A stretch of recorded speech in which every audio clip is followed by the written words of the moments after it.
Bonjour à tous. Nous voici ce matin en train d'enregistrer une nouvelle émission, une nouvelle leçon. On est dans le deuxième trimestre, comme vous le savez, oui, d'agrandir dans sa relation avec Dieu. Et aujourd'hui, on fait la leçon numéro 2, connaître Dieu. La semaine dernière, on a fait un examen de conscience. Cette semaine, on va apprendre à connaître Dieu un peu plus, on l'espère. Et on va, par l'Esprit, essayer de vous guider dans ça. Mais je ne ferai pas ça tout seul. J'ai avec moi deux collaborateurs précieux. J'ai James. Bonjour, James. Bonjour, Alain. Et j'ai Rado. Bonjour, Rado. Bonjour Alain. Ça va bien, vous deux? Oui, ça va très bien, merci. Amen. Par la grâce de Dieu. Mais on a besoin d'une autre personne aussi. On va prier pour le Saint-Esprit. Tu veux prier pour nous, James? D'accord. Merci Seigneur pour cette importante leçon qui nous permet d'étudier sur connaître Dieu, nous à mieux apprendre à te connaître, Seigneur. Sois avec nous dans notre progression, dans la progression dans notre vie chrétienne. Et Seigneur, sois avec ceux qui nous écoutent et permet qu'ils puissent tirer des leçons pratiques de cette leçon que nous allons aborder et dont nous allons discuter. Alors, nous t'appelons dans ta grâce, nous t'en prions dans ton Fils Jésus pour ta gloire. Amen. Amen. Amen. Alors, connaître Dieu, oui, justement. Qu'est-ce que ça implique de connaître Dieu? On va le voir un peu, mais tout d'abord, est-ce qu'aujourd'hui, la Terre connaît Dieu? Je serais porté à en douter parce qu'on voit toutes sortes de présentations de Dieu dans différentes religions, sans vouloir dénigrer aucune. Parfois, on entend dire des choses au sujet de Dieu. Dieu est méchant, etc., etc., et ça va extrêmement loin parfois. Juste à penser lorsqu'il y arrive une catastrophe ou quelque chose, on dit « Ah, c'est un act of God, c'est causé par Dieu ». Alors non, pas nécessairement. Ce n'est pas le Dieu que l'on connaît dans la Bible. Mais effectivement, il y a toutes sortes de façons aujourd'hui de présenter Dieu. Et nous, on va regarder aujourd'hui pour voir comment la Bible nous présente Dieu. Est-ce qu'on peut avoir une image plus claire? Est-ce qu'on peut voir l'éclat de sa gloire, de sa bonté, de sa miséricorde, de sa vérité qui doit se répandre partout dans le monde aujourd'hui? Parce qu'on a un Dieu qui est... Nous, on a un Dieu qui est bon, qui est grand, qui est puissant et qui est juste. Et on a hâte d'aller rencontrer ce Dieu-là lorsqu'il reviendra. Connaître Dieu. Est-ce qu'on peut vraiment connaître Dieu? On peut voir dans Ésaïe 55 au verset 9. Ésaïe 55 au verset 9, ça nous dit ceci. « Autant les cieux sont élevés au-dessus de la terre, autant mes voix sont élevées au-dessus de vos voix et mes pensées au-dessus de vos pensées. » Alors, ce verset-là nous dit qu'on ne peut pas vraiment connaître Dieu. On comprend que Dieu est extrêmement grand et que ça peut être difficile parfois de saisir l'essence même de Dieu. Dans Romains 11 au verset 33, ça c'était dans l'Ancien Testament, dans Ésaïe, est-ce que le Dieu du Nouveau Testament est plus compréhensible? Romains 11 verset 13, ça dit ceci. « Ô profondeur de la richesse, de la sagesse et de la science de Dieu, que tes jugements sont insondables et tes voies sont incompréhensibles. » Alors, est-ce qu'on s'attaque à trop grand pour nous pour vouloir connaître Dieu? Est-ce qu'on s'attaque à quelque chose qui est impossible? Pas nécessairement. Parce qu'on sait que dans Daniel particulièrement, on ne lira pas nécessairement le verset, mais Daniel 2, verset 11, nous dit que sa demeure, elle nous dit, excusez-moi, que n'est pas parmi les êtres charnels. Ça veut dire, encore une fois, c'est un verset qui nous dit qu'on ne peut pas peut-être connaître Dieu, mais en même temps, dans Daniel 2, verset 28, ça nous dit que Dieu révèle des secrets. Alors quand même, on voit qu'il y a une certaine communication avec Dieu qu'on peut avoir, une certaine compréhension. Et on voit aussi que Dieu est à la fois loin et proche. Dans Jérémie 9, au verset 23 et 24, Jérémie 9, versets 23 et 24, ça dit ceci. « Ainsi parle l'Éternel, que le sage ne se glorifie pas de sa sagesse, que le fort ne se glorifie pas de sa force, que le riche ne se glorifie pas de sa richesse, mais que celui qui veut se glorifie d'avoir de l'intelligence et de me connaître. » C'est Dieu qui parle. « De savoir que je suis l'Éternel, qui exerce la bonté, le droit et la justice sur la terre. C'est à cela que je prends plaisir, dit l'Éternel. Alors, d'un côté, on dit que c'est difficile de connaître Dieu, mais d'un autre côté, Dieu nous dit, oui, oui, vous pouvez me connaître. Vous pouvez me connaître, vous pouvez connaître ma grandeur, vous pouvez connaître ma bonté, mon droit, ma justice, etc. Alors, aussi dans Jérémie, pour aller dans la même veine, Jérémie 23, au verset 23 et 24, ça nous dit ceci. « Ne suis-je pas un Dieu que de près, dit l'Éternel, et ne suis-je pas aussi un Dieu de loin? » Alors, de près, de loin, il contrôle le tout, mais il est près en même temps. « Quelqu'un se tiendra-t-il dans le lieu caché, sans que je le voie, dit l'Éternel? Ne le remplis-je pas, moi, les cieux et la terre, dit l'Éternel. » Alors, Dieu est un grand Dieu qui remplit la terre. Mais en même temps, si on se cache dans un petit coin, en quelque part, en espérant que Dieu ne nous verra pas, et tout ça, non, il nous dit, je vous vois, je te vois. Alors, effectivement, que Dieu est un Dieu loin, mais proche en même temps. Tellement sa grandeur est grande, la terre ne pourrait, les cieux et la terre ne pourraient le contenir, mais Dieu est quand même un Dieu proche. C'est pourquoi le psalmiste dit « Où fuirais-je loin de ta face? » Où fuirais-je loin de ta face? Même si on prendra une fusée, là, on reste encore dans son domaine. Oui. Alors, effectivement. Et on voit ça aussi lors de la création, dans la Genèse. Genèse 1 nous décrit une création, on va dire technique. C'est-à-dire que Dieu a créé le premier jour, deuxième jour, troisième jour. Et il reprend le récit dans Genèse 2, mais cette fois-là, c'est en particulier.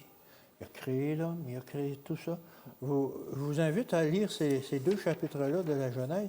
Vous allez voir qu'il y a un Dieu, justement, qui est loin, mais il y a un Dieu qui est proche de l'homme. Et on le voit aussi, dans Genèse 3, au verset 15, quand après la chute, il nous présente que Dieu est un Dieu sauveur aussi. Genèse 3, verset 15, « Je mettrai l'inimitié entre toi et la femme, entre ta postérité et sa postérité.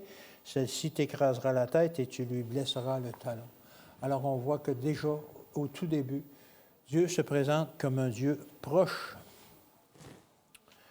Et même pour la fin, il va être aussi proche parce que, pour le salut, je veux dire pas pour la fin, Ésaïe 7 au verset 14 nous le présente. « C'est pourquoi le Seigneur lui-même vous donnera un signe. Voici, la jeune fille deviendra enceinte et elle enfantera un fils. Elle lui donnera le nom d'Emmanuel. » Qui signifie? Dieu parmi nous. Dieu avec nous, Dieu parmi nous, effectivement. Alors, on voit qu'on a un Dieu proche. Alors, il nous faut développer une image intime avec Dieu, une connaissance plus intime. La Bible nous décrit un Dieu avec plusieurs qualités, on va dire, plusieurs attributs, principalement, effectivement. On ne lira pas tous les versets, mais on voit que dans Job 1, verset 12, Dieu est un Dieu omnipotent, il est omniscient dans Ésaïe 46, 9 et 10. Il y a la justice aussi, c'est un Dieu juste, Exode 30 au verset 18. Miséricordieux, Deutéronome 7, verset 9. Bienveillant et patient envers nous, Romains 2, 4. Un Dieu sage, 1 Corinthiens 2, verset 7. Et ainsi de suite. Alors on voit que Dieu est un Dieu complet. En tant que Dieu créateur, il a le contrôle de tout ce qui se passe sur la terre. Et il faut connaître ce Dieu-là. Alors pour nous, on doit connaître son caractère. C'est une importance cruciale, je dirais, parce que si on veut développer une relation intime avec quelqu'un, comme on doit le développer avec Dieu, il faut apprendre à le connaître. Lorsqu'on ne connaît pas une personne, elle nous est indifférente ou on va avoir des préjugés favorables ou non envers elle, mais comme on dit parfois, on gagne à être connu. Dieu gagne à être connu, parce qu'on voit à ce moment-là son caractère et tout. Dieu est saint. Donc, c'était, oui. Oui, je ne me suis pas tourné du bon côté. Dieu est saint, un de ses attributs. Oui, exactement. Donc, la sainteté, comme on nous dit dans le questionnaire, dans le manuel de l'École du sabbat, ce n'est pas un mot qu'on emploie très souvent dans le langage courant de tous les jours. Parce qu'il n'y a pas beaucoup de choses qui sont saintes. Donc, le sabbat est un jour saint, Et saint veut dire techniquement mis à part. Mis à part. donc le sabbat est un jour saint. Dieu, bien sûr, est saint, mais nos vies de tous les jours manquent cruellement de sainteté. Donc, on nous dit, si on fait une étude des attributs les plus souvent associés au caractère de Dieu, on découvrira que la sainteté est au cœur de l'identité même de Dieu. D'accord? Comme on va voir plus tard, on voit que Dieu est tellement saint qu'on ne peut pas le regarder en face. Ah oui, oui. Donc, si on regarde quelques passages dans la leçon de lundi, comment ces passages décrivent Dieu? Il y en a certains que tu as déjà dit, qu'on va voir plus tard, comme l'omniscience, dont tu as déjà parlé dans la leçon de dimanche. Oui. On regarde dans Lévitique 20, verset 26, par exemple. On va résumer, ça dit « Vous serez saints pour moi, car je suis saint. » C'est-à-dire, je vous ai séparés. Oui. Comme on a dit, saint peut vouloir dire Mis mis à à part, part, oui. séparé. On regarde 1 Samuel 2, verset 2. En résumé, ça dit « Nul n'est saint comme l'Éternel. » Nul n'est saint comme l'Éternel.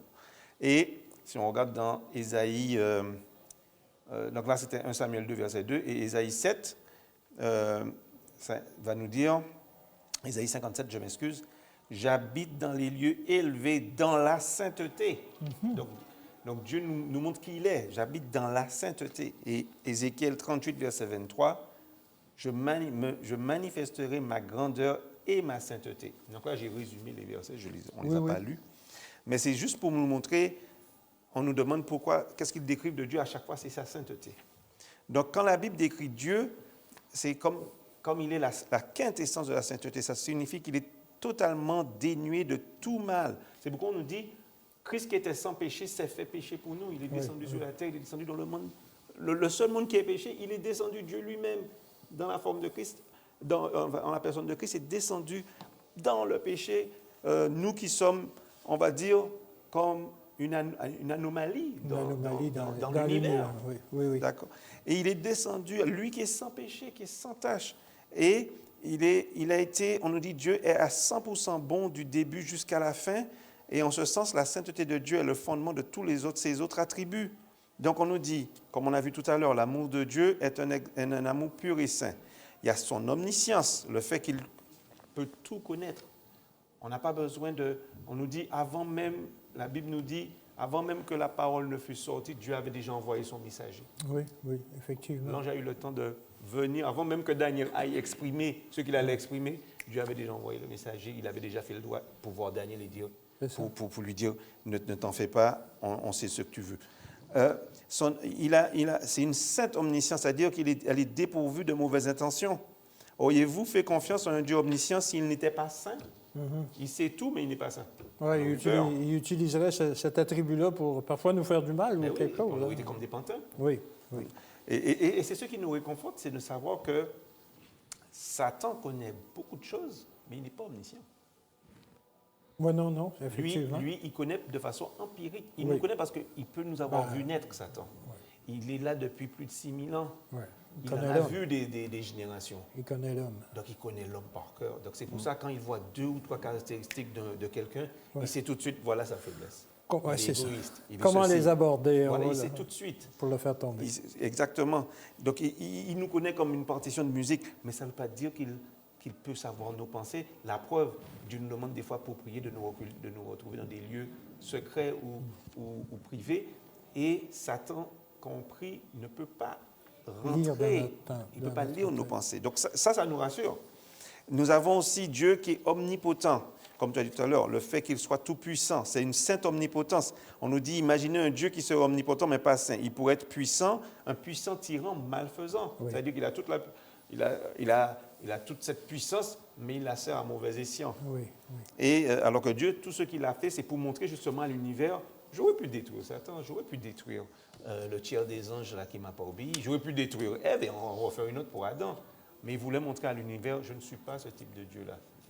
C'est vrai que nous, on a du mal à le comprendre en tant qu'humain, mais il veut faire cette démonstration que je veux que vous me serviez, que votre crainte soit une crainte par amour, pas quelque chose de forcé. Donc, c'est une démonstration qui est faite devant l'univers. Nous sommes un petit peu un laboratoire. Seule la sainteté de Dieu nous permet de l'aimer vraiment, car il est bon du début à la fin. C'est pourquoi la sainteté est peut-être la caractéristique la plus importante pour comprendre le caractère de Dieu. Pourtant, c'est peut-être aussi l'une des plus mal comprises. Donc, on nous dit de penser à des personnages bibliques. On a Moïse, Ésaïe, Ézéchiel, Daniel et Jean. Qu'est-ce qu'ils ont en commun? Ils ont été en présence de Dieu. Oui, oui. D'accord? Et quelles ont été leurs premières réactions quand ils ont été en présence de Dieu? Ils ont enlevé leurs chaussures. Oui, oui, oui. Moi, je suis très particulier sur les chaussures. On ne sait pas quand on marche, ça attrape toutes sortes de choses, des bouts de gomme, des bouts de... Oui, Quelqu'un oui. qui a promené son chien, il y avait des selles à terre, les selles du chien à terre. Ça ramasse tout une chaussure. Donc, quand on rentre dans une mosquée, il faut enlever ses chaussures, Oui. jusqu'à maintenant. Oui, oui. Vous passez près d'une mosquée, là, j'habitais à Montréal à un moment. Je passais près de la mosquée, vous voyez des montagnes de chaussures. sandales et de chaussures, c'est assez impressionnant. Mais normalement, c'est parce que justement, eux-mêmes, ils savent que... Et dans le temps biblique, il fallait laver le pied parce que le pied attrapait de la poussière dans les sandales. Oui, oui. Mais Moïse, quand il est arrivé près du buisson ardent, première chose, enlève tes chaussures, c'est un lieu saint. Donc on nous dit, quand ils ont vu Dieu, ces gens-là, ils ont enlevé leurs chaussures. Ils se sont cachés le visage. Ils sont tombés comme morts. Daniel, il ne pouvait même plus parler. Oui. Ils se sont sentis impurs, etc. etc. Il y a un moment, l'ange a lui donné un morceau de charbon pour lui dire, Oui, tiens, oui. tu es purifié. Purifier sa bouche. Pour purifier sa bouche. En tant qu'être humain, nous sommes pécheurs et tellement mauvais que nous ne pouvons supporter de nous trouver en présence de Dieu. C'est terrible. Tout humain qui voit la face de Dieu ne peut vivre. Et Dieu l'a dit lui-même à Moïse. Moïse a dit, montre-moi ta face sur la montagne. Moïse, il était tellement en communion avec Dieu, il pensait pouvoir survivre à ce genre de rencontre. Oui, oui, il y a un peu là. Ouais, Dieu lui a dit, non, Non. je vais te mettre déjà dans le coin de la montagne, je vais passer et tu verras là. Mon dos. Mon dos, c'est tout. Donc, et on nous dit, Ellen White avait des visions et elle s'écriait souvent « Saint, Saint, Saint », car c'était le seul mot qui venait, qui semblait saisir ce qu'elle voyait. Donc, on nous dit dans Apocalypse 4, verset 8, « Saint, Saint, Saint est le Seigneur, le Tout-Puissant qui était, qui est et qui vient ». Comme l'alpha et l'oméga. Oui. Donc, c'est ça, c'est les 4 êtres vivants qui répètent ça jour et nuit sans se reposer. Nous, ça ne sera pas notre fonction de le dire. Mais les 4 êtres saints, l'Apocalypse nous montre qu'ils disent ça tout le temps, tout le temps, tout le temps. Donc, véritablement, Dieu n'est que sainteté. Et quand nous venons à lui, c'est ainsi que nous devons le voir. Qu'est-ce que cela, je pense, inspire à nos auditeurs? De penser à la sainteté de Dieu. Qu'on voit comment le nom de Dieu est galvaudé dans la société moderne, par des artistes dans tous les champs, dans les films, ils disent « Mon Dieu, le mot de Dieu est galvaudé et blasphémé ». Quel défi que cette vérité-là nous lance sur notre propre caractère en tant qu'homme déchu. Ce sont des questions que la leçon de lundi nous pose. Et tu as parlé de quelques attributs de Dieu et que ces attributs-là ne sont valables que s'il y a de l'amour.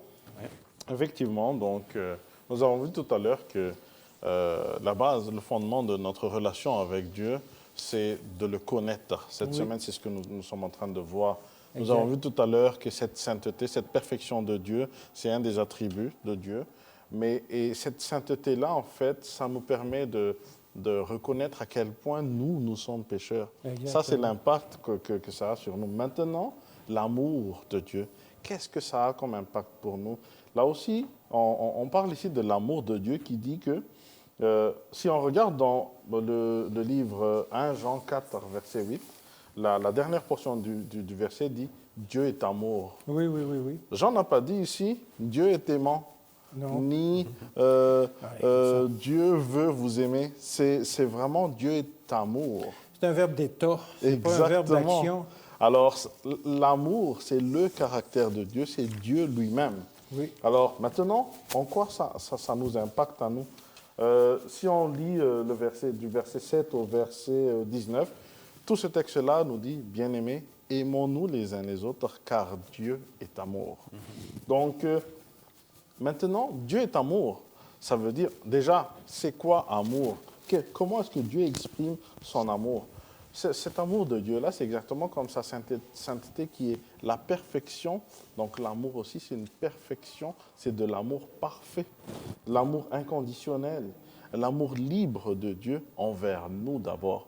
Mais une fois que maintenant, si notre objectif est d'aller connaître cet amour, en voyant cet amour de Dieu, ça a un impact en nous. Alors, le verset 7 dit, bien-aimés, aimons-nous les uns les autres, car Dieu est amour. Donc, maintenant, une fois qu'on sait que Dieu nous aime, ça change nous-mêmes notre cœur.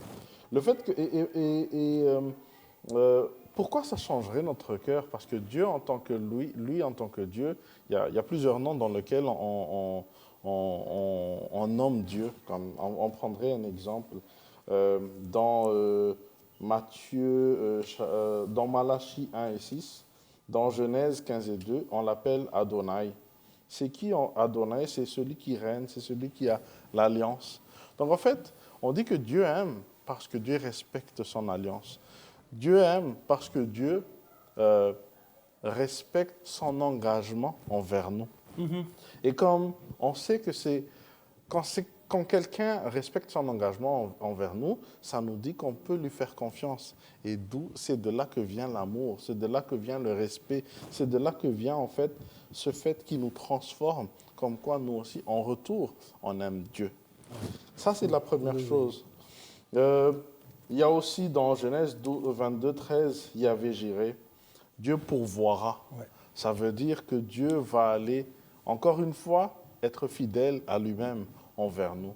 Donc, cet amour que Dieu a envers nous, ça nous change à nous-mêmes pour l'aimer d'abord lui. Mais ça ne s'arrête pas là. Parce que l'amour de Dieu, une fois qu'on l'aime Dieu, on regarde aussi ceux qui sont autour de nous. Oui. D'où la conséquence, bien-aimés, aimons-nous les uns les autres, car Dieu est amour. Une fois qu'on aime Dieu, on ne peut pas ne pas aimer les gens. Une fois que ça nous change aussi avec les autres qui sont autour de nous. Donc, l'amour de Dieu, c'est un amour d'abord qui, en lui-même, est parfait, en lui-même est un caractère de Dieu qui lui est propre, mais ça nous transforme déjà à nous en l'aimant d'abord lui en retour, mais aussi en allant aussi regarder ceux qui sont autour de nous.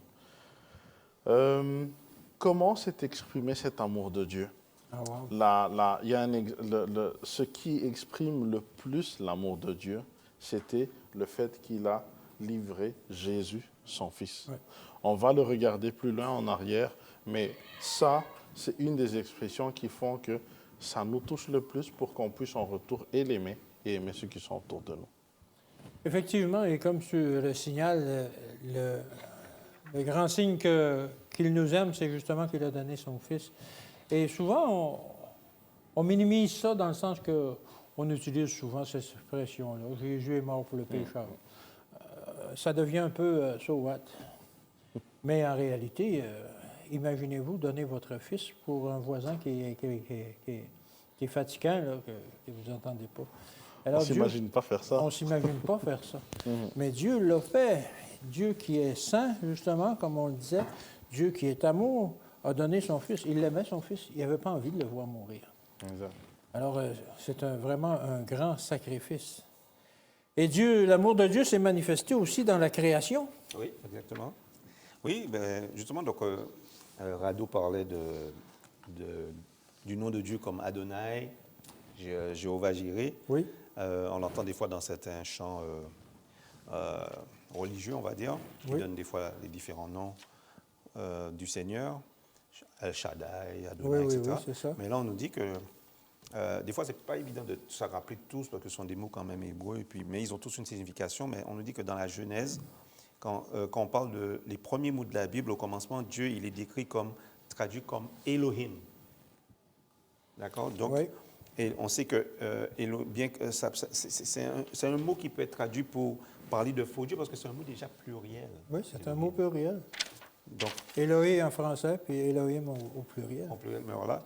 Et il décrit quand il fait référence au seul vrai Dieu, donc c'est comme si c'était un mot pluriel, mais appliqué à un seul Dieu. Un seul Dieu.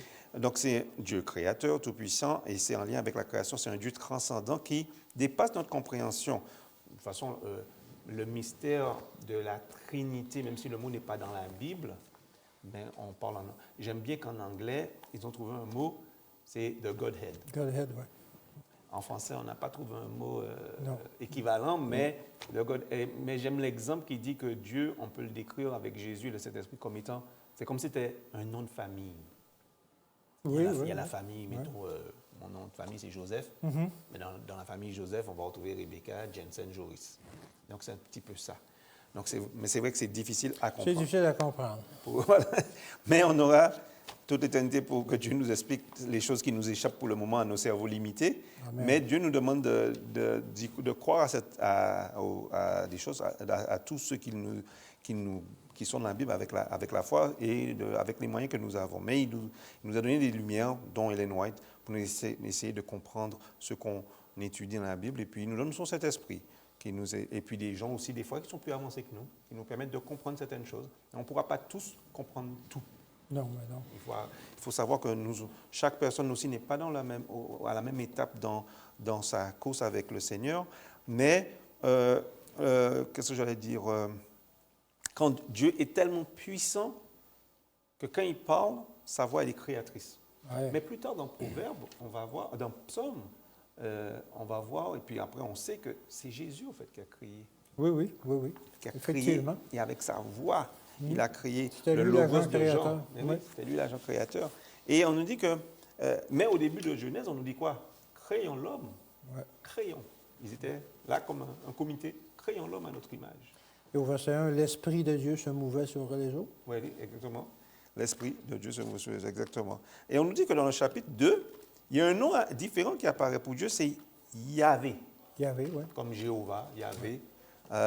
Et c'est de là qu'on a le tétragramme, là, YWHW, là, ou je ne sais pas si je le dis dans le bon ordre. YHWH. Voilà, exactement. Et parce que les Juifs ne voulaient même pas le prononcer. Non.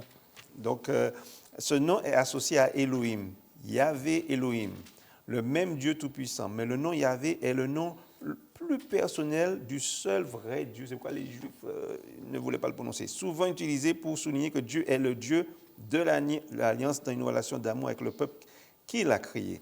Donc, on nous dit, comparez les descriptions de Dieu dans Genèse 1, verset 1. Tu l'avais mentionné dans la leçon de dimanche. Dans Genèse 1, verset 1, Dieu créa. Oui. Mais ça a l'air un peu impersonnel. Exact. Il a créé. Genèse 2, verset 7, Dieu forma. Il a soufflé la vie dans les narines. Là, on voit un Dieu qui est plus proche, comme tu disais. Oui. Dieu est loin, mais là, Dieu est proche. Il est plus intime. Et on nous dit que, il y a un petit amazing fact, un petit fait intéressant. Le mot Elohim dont on parlait tout à l'heure, c'est mentionné 2600 fois dans 2246 versets. Ah oui. Donc, c'est quand même un nom qui est important. Oui. Mais si on revient là, dans Genèse 2, verset 7, on nous dit, imaginez Dieu qui s'agenouille, comme j'ai dit, pour former le premier homme à partir de la terre. Oui. Et après ça, il lui insuffle dans ses narines le souffle de vie. Le potier qui sculpte le Voilà. corps. Il savait exactement ce qu'il voulait faire. Oui. Et on nous dit, voilà, un Dieu qui s'approche, il est tellement proche qu'il insuffle de la vie dans les narines d'Adam. Donc, on nous dit ce nom-là de Yahvé, parce que là, tout à l'heure, on a parlé d'Elohim, nous donne une image plus intime de Dieu. D'accord? C'est un Dieu vraiment qui est là, qui façonne Adam, il sait ce qu'il veut d'Adam, il est proche d'Adam. Et on nous dit que Moïse emploie les deux noms dans les 2 premiers chapitres de la Bible pour nous présenter ces 2 caractéristiques. Ce n'est pas pour rien. C'est pour ça que les gens qui étudient la théologie étudient le texte, mais à l'ancienne. Oui. Parce que nous, dans la version française, ça va être écrit Dieu. Tout Oui, simplement. l'Éternel. Ou Le l'Éternel. tétragramme YHWH est traduit par l'Éternel. C'est vrai, c'est Mais vrai. effectivement. Mais si on a les versions à côté, si on a la concordance Strong, tout ça, ça permet de D'amener des voir nuances. les nuances que justement les auteurs originels voulaient mettre. Et on nous dit que la transcendance de Dieu en tant qu'Elohim et son immanence, sa proximité avec nous en tant que Yahvé. On voit que dans le premier croix, il est transcendant, il a créé, ça c'est Elohim, mais dans son intimité, quand il est en proximité avec nous, c'est en tant que Yahvé. Donc on nous dit qu'il est bon de réfléchir aux 2 aspects de ce caractère de Dieu, sa maîtrise globale de toutes choses et sa proximité avec nous. Paul l'a dit aux Athéniens sur l'aéropage, il n'est pas loin de chacun de nous, car c'est en lui que nous vivons, que nous nous trouvons et que nous sommes. Paul pouvait parler comme ça aux Athéniens de l'aéropage. Je crois que c'était des gars quand même qui étaient déjà assez haut perchés dans la connaissance. C'était des philosophes. Donc Paul n'a pas hésité, comme lui-même c'était quand même quelqu'un de très instruit. Il n'a pas hésité à leur envoyer des choses un petit peu à réfléchir. Si on veut... Plus direct. Plus direct. Si l'on veut grandir dans notre relation avec Dieu, il est primordial de continuer à rechercher une image claire et équilibrée de lui à partir de la Bible et de son caractère. Donc, si on nous dit, des fois on va dire... la description, comme la leçon dit, de Élihu, la description que fait Élihu, ils ont dit Élihu, mais Élihu, c'était l'ami dans Job, quand il a commencé à décrire Dieu. Et on sait aussi que Job, après, il a passé sur beaucoup de chapitres, quand Dieu lui dit, mais qui es-tu pour savoir? Est-ce que tu sais que c'est moi qui ai fait ci?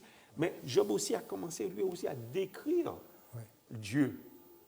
Mais Élihu l'avait fait aussi. C'est pourquoi le livre de Job est quand même assez puissant comme livre pour pouvoir dire, et de toute façon, on dit que c'est Moïse qui l'a écrit, que Job avait vécu très longtemps avant, mais c'est Moïse qui a écrit ce livre-là parce que c'est un livre important, parce qu'on nous montre ce qui s'est passé. Même quand Satan est allé parmi les fils, les princes, là, il avait encore accès au ciel. Donc c'est un livre qui est important parce que ça nous montre des choses qu'on n'a pas dans les autres livres. Donc je crois que je vais m'arrêter là pour donner la place à Rado qui va nous parler d'Emmanuel avec nous. Emmanuel, Dieu avec nous. Exactement. Plus Donc, intime. si on revient à l'objectif de la leçon, c'est qu'on veut connaître Dieu. Oui, oui.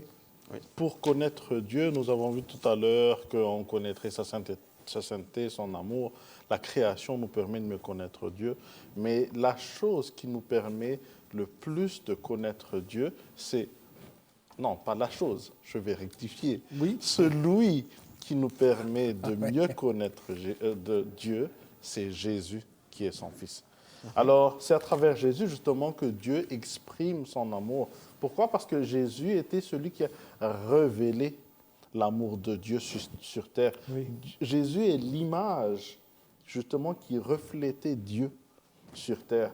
Jésus a vécu sur terre et il a montré comment Dieu, il aime les hommes.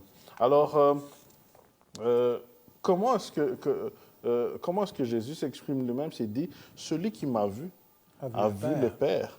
Parce que justement, en voyant ce que Jésus avait fait concrètement sur terre, c'est exactement ce que Dieu fait de manière invisible pour nous dans son statut de Dieu aujourd'hui. Et, je permets. Et on ne parle pas juste du dernier événement de sa vie, c'est-à-dire de son sacrifice, mais de tout son ministère, les 3 ans et demi qu'il a été sur la terre. Exactement. Et c'est justement, là par exemple, il y a eu les 4 évangiles. Oui. Les 4 évangiles ont eu tous leur manière de présenter Jésus. Pendant toute sa vie, si on parlait par exemple de Matthieu, Matthieu a présenté Jésus comme le Messie. Celui qui était attendu, qui est la réalisation de la promesse. Luc, lui, il avait parlé de tous les sacrifices que Jésus a fait dans sa vie, de comment il a vécu, c'était quoi, comment est-ce que Jésus s'exprimait vis-à-vis du peuple qui était autour de lui. Marc, ça c'était Marc, pardon. Maintenant, Luc, lui, il a parlé de sa compassion, de son humanité, comment Jésus était un homme comme nous, et qui était venu pour nous. Jean, lui, il a présenté Jésus comme le Fils de Dieu. En fait, chaque disciple de Jésus, là, avait montré dans son évangile comment il a vu Jésus. Et qu'est-ce que ça nous dit? Ça nous dit en fait que nous aussi, on peut avoir notre vision de Dieu propre à nous tout seuls. Dieu va se révéler à nous à travers Jésus, comme nous, on va pouvoir voir Jésus. Donc, nous avons aussi la liberté d'aller regarder comment Dieu il est à travers Jésus. Mais une chose est sûre, pour pouvoir connaître Dieu, il faut connaître Jésus-Christ. Dans la pratique, pour nous, connaître Dieu, rechercher à connaître Dieu, va revenir à aller rechercher ce que Jésus a fait sur terre. Qu'est-ce que Jésus a fait pour nous? Alors, pour nous, le matin où on se réveille, dans la vie de tous les jours, c'est important qu'on aille revenir à Jésus, regarder Jésus. C'est ça qui nous permettra de connaître Dieu.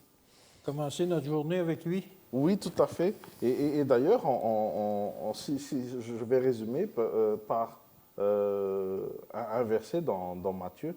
Dans Matthieu chapitre 1, verset 23, il dit « Voici, la Vierge sera enceinte et elle enfantera un fils et on lui donnera le nom d'Emmanuel, ce qui signifie Dieu avec nous. » Alors Dieu avec nous. Et à la fin du livre, de Matthieu, au chapitre 28, verset 20, il dit « Et voici, je suis avec vous Ah oui. tous les jours jusqu'à la fin du monde. » J'avais C'est jamais vu exactement cette ça. Dieu est avec. Dieu dit, Dieu a envoyé Jésus, Emmanuel, Dieu est avec nous. Et à la fin, Jésus dit, Oui, oui. je suis avec vous Mais oui. Je suis tous les avec vous. jours jusqu'à la fin du monde. C'est la réalisation. Dieu est avec nous, Jésus est avec nous. Oui, parce que depuis le début, en fait, depuis le début, depuis le péché, depuis la chute, Ah ouais, oui. Ben oui. jusqu'à la fin. Ouais. Il a été plus révélé lorsqu'il est venu sur Terre, mais effectivement, comme tu le soulignes, Dieu était avec nous dans l'Ancien Testament par Jésus qui agissait toujours et par le Saint-Esprit aussi. Merci, mes amis, pour cette leçon. Ça a été très agréable.